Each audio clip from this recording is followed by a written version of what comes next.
내가 너에게 지시한 자에게 세례를 주라 그럽니다. 그가 세례를 줍니다. 근데 세례를 주는 가운데에서 그 가운데 혹시 성령이 그에게 임하면은 바로 그가 메시아인 줄 알라 그럽니다. 그 자기는 잘 몰랐다는 거죠. 사람이 나오는데 누가 메시아인지 몰랐다는 거죠. 오늘 성경에 번역한 말씀이에요.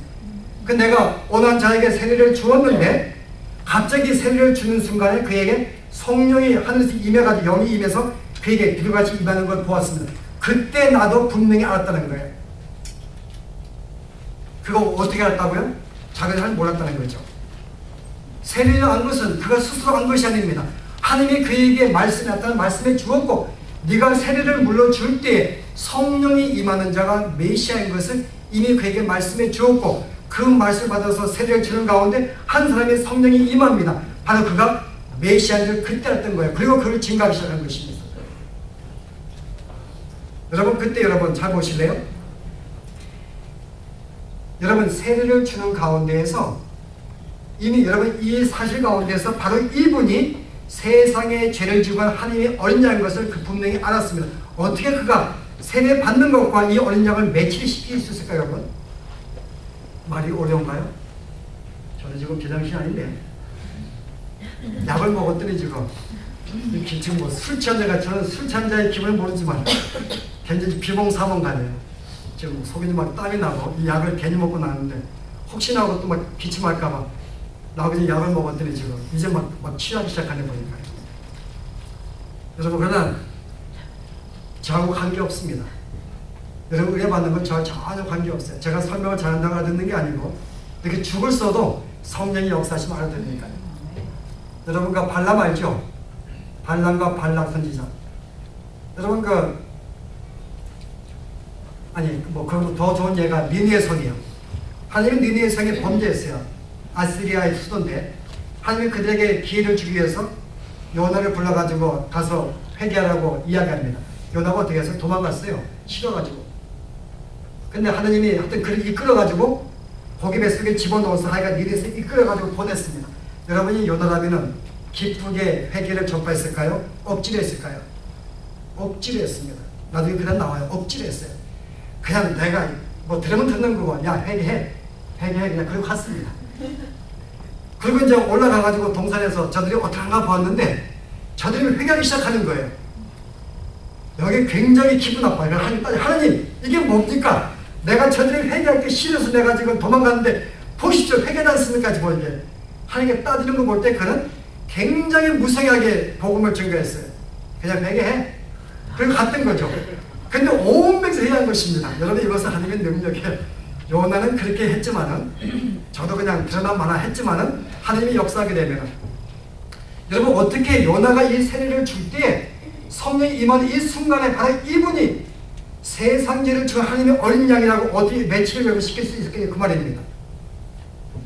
여러분 여기에 놀라운 진리가 있어요. 시간이 설명하죠. 여러분 오늘이 몇째 날이에요? 오늘이 몇째 날이에요?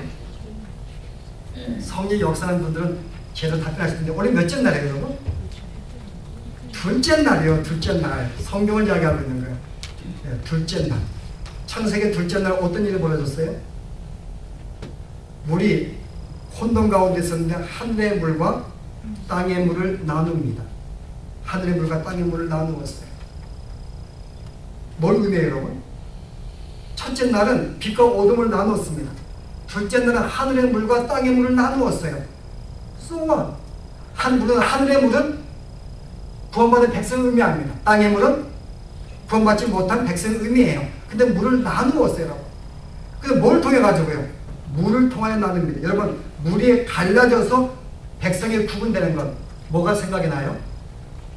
물이 갈라짐으로 하나님의 백성과 그렇지 않는 백성이 구분된 사건 뭐가 있어요? 물이 갈라짐으로 홍해바다죠.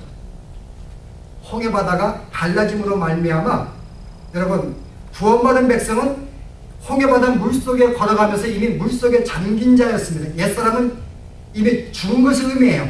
다시 그들이 물에 나오면 다시 새로운 존재로 나와서 살아납니다. 홍해바다의 의미가 뭐예요? 물속에 걸어간 거예요. 거기에서 믿는 자와 믿지 않는 애국 백성이 갈라집니다. 여러분 보실래요? 고린도전서 10장 보시기 바랍니다. 제가 읽을게요. 형제들아, 너희가 알지 못하기를 내가 원치 아니하노니 우리 조상들이 다 구름 아래 있고 바다 가운데로 지나며 모세에게 속하여 다 구름과 바다에서 세례를 받고. 옛날 이스라엘 백성이 모세에게 속해서 모세를 중심으로 모든 백성이 어떻게 했어요? 구름 아래, 구름은 하늘의 물입니다. 구름 아래 지나가는 거예요. 바다 위로요. 바다 가는 그 사이를 지나갑니다. 바로 이것을 세례라고 말합니다.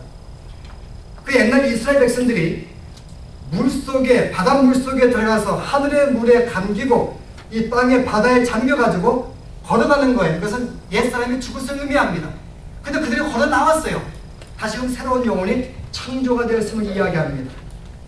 오늘 여기에 둘째 날, 이게 무슨 날이라고요? 하늘의 물과 분쟁하는 것은 실제 여러분 노아 홍수 때에 인간이 범죄해가지고 하늘의 물이 쏟아져가지고 다 땅에 쏟아졌습니다. 그래서 온 백성이 하늘의 물과 바닷물이 엉켜가지고 다 죽임을 당하고 만들었어요. 이 물은 물에 잠겼다고 하는 것은 우리의 죄값으로 죽는 것을 이야기합니다. 이스라엘 백성 홍해바다를 건널 때에 구름 아래 바다 사이를 걷는 것은 그들의 모든 것이 죽은 것을 의미하는 거예요. 그러나 죽었습니다. 그러나 하느님이 다시 그들은 물을 갈라가지고 주의 백성을 다시 거하게 만들어 살렸다고 하는 것입니다. 바로 이것이 홍해바다가 의미하는 것이고 세례를 의미하는 거예요. 그럼 오늘 세례 요한이 오늘 예수님이 오늘 그거를 세례를 줄 때에 바로 이것을 그는 알게 되는 것입니다. 바로 이분은 우리를 대표하러 오신 분이다. 우리의 모든 이 세상을 대표하러 오신 분인데 우리의 모든 죄악을 대신해서 어떻게 해요? 지금 세례를 받으시는 거예요. 예수님은 세례받을 이유가 없습니다. 죄인이 아닙니다. 그러나 그가 오늘 나에게 세례를 받는 이유가 뭐예요? 세례를 받으려면 그가 백성을 대신해서 오셨기 때문에 백성을 대신해서 물속에 잠겨 세례를 받는 것입니다. 그 순간 이미 이분이 어떻게 이 땅에 사시다가 죽는 것을 이미 세례는 다 읽은 거예요. 바로 이분은 우리의 모든 백성의 죄를 대해서 물속에 잠겨 죄값을 죽기 위해서 오신 것이구나라는 것을 순간 그는 발견하게 됩니다. 근데 여기서 끝나지 아니에요. 세례받고 물이 나오는 순간에 하늘에서 성령이 내려와가지고 그를 임합니다. 여러분 뭐가 생각나요? 예수님 십자가의 죽음으로 말미암아 이걸로 끝나는 게 아니라 다시 그가 산으로 말미암아 어떻게 해요? 성령이 그에게 임하게 됩니다. 그리고 성령을 나눠줘요. 여러분 이분은 우리를 대표하는 자입니다. 우리가 그리스도에게 속해서 함께 세례를 받은 내 옛사람은 죽었어요. 그와 함께 물에 나오는 순간에 어떻게 돼요? 다시금 성령이 내게 임합니다. 내 옛사람은 죽고 성령이 내게 임해서 새 사람을 만들어주는 것. 예수님의 사건을 보여주는 게 아니에요. 여러분 이것은 예수님이 우리의 대표로서 오늘 모든 믿는 자들이 그리스도와 함께 물속에 세례받고 죽음으로 말미암아 다시금 온 백성이 그가 함께 물에서 올려나올 때 다시금 성령이 모든 자에게 임하는 오늘 그 사건을 우리에게 보여주는 것입니다. 그럼 마지막에 뭐라고 그래요? 바로 이가 하나님의 아들이다. 여러분 생뚱맞아요. 여러분 앞에는 하나님의 어린 양을 이야기했는데 갑자기 마지막에 바로 이분이야말로 하나님의 아들입니다. 증거하는 이유가 뭐겠어요? 이것은 그분을 증거하기 위한 목적이 아니에요. 우리를 증거하기 위한 것입니다. 우리는 그리스도와 함께 세례를 받아 물속에 잠겨 옛사람은 죽었고 다시 그와 함께 물에서 나올 때 성령을 받아 새 사람이 되었고 그 결과 하나님의 아들로 일컬음 받은 우리들을 세례 요한은 그 순간 그걸 하면서 행한 것입니다. 그때 바로 예수님 왜 오셨는가 어린 양을 예상하신 거예요. 바로 이분이 이렇게 죽으시기 위해서 그 결과 우리에게 성령을 받게 만드시고 새 영혼을 탄생시키시고 하나님의 아들로 만들기 위해서 이렇게 이 땅에 오신 것이구나 라는 것을 세례를 줄 때에 그가 어린 양을 알게 된 것입니다. 그래서 말하기를 나도 몰랐지만 그가 세례를 주고 성령이 임할 때 그때서 내가 이분이 왜 이 땅에 오셨는지 바로 어린 양으로 오신 것을 내가 알게 된 거야. 우리를 대신해서 십자가에 죽으시고 우리의 모든 죄를 사해 주시고 의로운 존재 만들어 생명을 주시기 위해서 오신 거야. 여러분 그때 세례를 줄 때 내가 알게 되었다는 거예요. 어떻게? 어린 양으로. 설명을 열심히 했는데요. 오늘은 뭐 하자고 한 것이 아닙니다. 이미 우리가 알고 있는 말씀이지만은.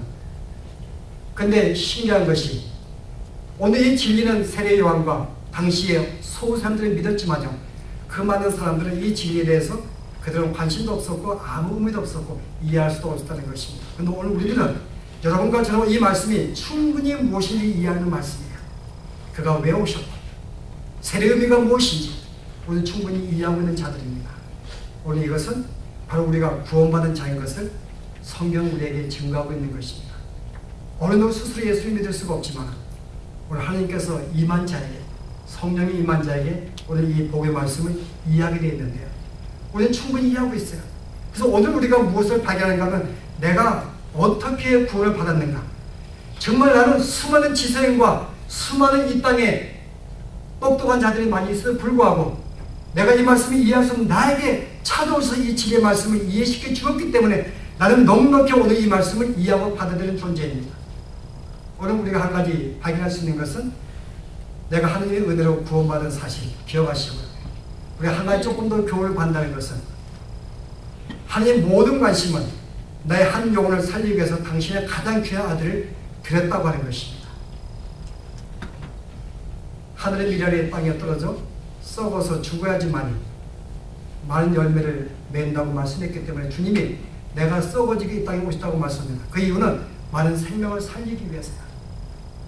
오늘 우리가 구원을 받고 세상을 받았다면 우리가 어떤 자로 이제 주님을 따라야 할지 바로 우리도 하늘의 미랄 되어서 우리가 죽는 자가 되어 주님의 나를 위해서 당신의 생명을 주었듯이 나도 이제는 죽어가는 영혼을 위해서 내 생명을 내어줄 때에 그들도 살릴 수만 알고 우리가 어떻게 살아야 할지 교훈받는 시간 되길 바랍니다. 이 기도하시겠습니다. 하나님, 오늘 주님이 우리에게 어린 양으로 이 땅에 오신 것 기억합니다. 마땅히 죽을 수밖에 없는 저희들인데 주님이 그 양을 준비해 놓으셔서 저희를 대신해 죽으시고 우리를 살리신 그 은혜를 기억하며 하나님 진심으로 감사합니다. 오늘 예수님께서 세례를 받으실 때에 물속에 잠길 때에 저희들은 주님과 더불어 우리의 죄악으로 함께 물속에 잠겨 죽음을 당하였으나 주님의 물속에 나올 때에 성령이 임재하여 그가 하느님 아버지의 거룩한 백성으로 거룩한 자로 섰을 때 저희들도 주 앞에 이제 성령을 받아 하나님의 자녀가 되어 생명 얻은 자로 주 앞에 서게 된 존재인 것을 주 앞에 고백합니다. 하나님, 이 은혜에 감사합니다. 수많은 사람들이 성경을 보아도 읽어도 들어도 연구하여도 깨달을 수 없는 이 진리의 말씀을 저희들이 무엇인지 어느 순간 이 말씀을 알게 하시고 깨닫게 하시고 믿게 만드셨는지요. 도대체 저희들의 지혜로 믿을 수가 없는 저희들이었는데 저희들에게 이 진리를 알게 만드셨는지요. 진심으로 주의 은혜 감사합니다. 이 받은 은혜가 다시 한번 얼마나 감격하고 감사한지 알고 주님을 찬양하게 하시고 감격에 쉽지 않게 하시고 이것을 기뻐하고 즐거워하며 늘 주 앞에 찬양할 수 있는 저희들의 삶으로 축복하여 주시옵소서. 예수 이름으로 기도합니다.